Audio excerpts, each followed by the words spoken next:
Salut, je m'appelle Jason Katia Mouewa. Je suis jeune activiste de la ville de Beni. Vous vous souvenez de la date du 2 octobre 2014, ou peut-être certains n'en savent rien. Mais le 2 octobre 2014 marque le premier massacre dans le territoire de Beni.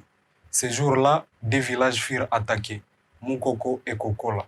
Plus de 100 personnes ont péri par machette, par hache, par calcination et par pendaison. Ce jour-là, tous ces villages s'est vidé. Et nous étions loin de nous en rendre compte, mais c'était le début de ce qui est parmi les plus grandes cruautés de cette République jusqu'à aujourd'hui. 13 jours après, le 15 octobre, c'était dans la ville de Beni, où plus de 33 personnes sont mortes, en Gadi, un quartier qui est très proche du rond-point central. Et ce n'était pas la fin. Le 20 novembre, à Masulukwede, à Vemba et à Tipiomba, c'était encore plus de 120 personnes qui allaient à nouveau partir. Et jusqu'à aujourd'hui, cette même répétition, cette même cadastre de morts continue. Et des morts indignes. Des parents qui laissent leurs enfants sans suite.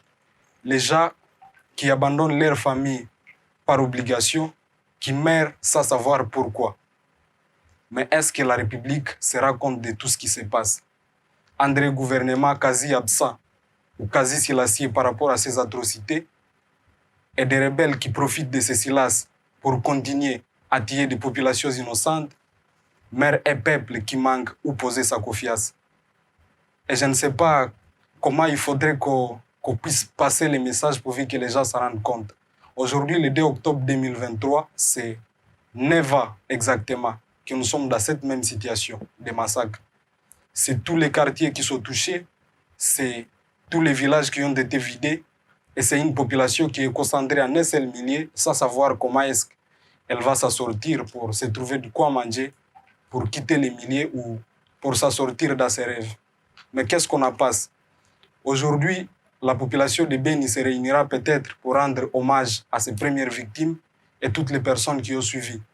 Mais au-delà de commémorer ce que représentaient ces personnes dans nos vies, c'est aussi pour nous, l'Assemblée de la République, une journée où nous devrions nous coïncider ensemble pour trouver l'espoir et pour trouver la force de parler tout haut, de nous lever contre ces massacres qui se passent dans cette région sous ces silences. Pour un peuple où les gens ne représentent que du bruit, s'ils meurent à grand nombre, les ADF, et ils ont trouvé un moyen d'endeuiller les gens par dizaines, pourvu que le bruit ne soit pas nombreux, mais chaque jour, pourvu que chaque mois, ils fassent des centaines. Mais est-ce qu'on se rend compte de la gravité de ces massacres dans ces milieux? Cette journée, j'appelle le gouvernement à une responsabilité, à une considération. Parce que quand il y a des situations inexactes à Kinshasa ou à Goma, les gens se mobilisent avec une forte pression.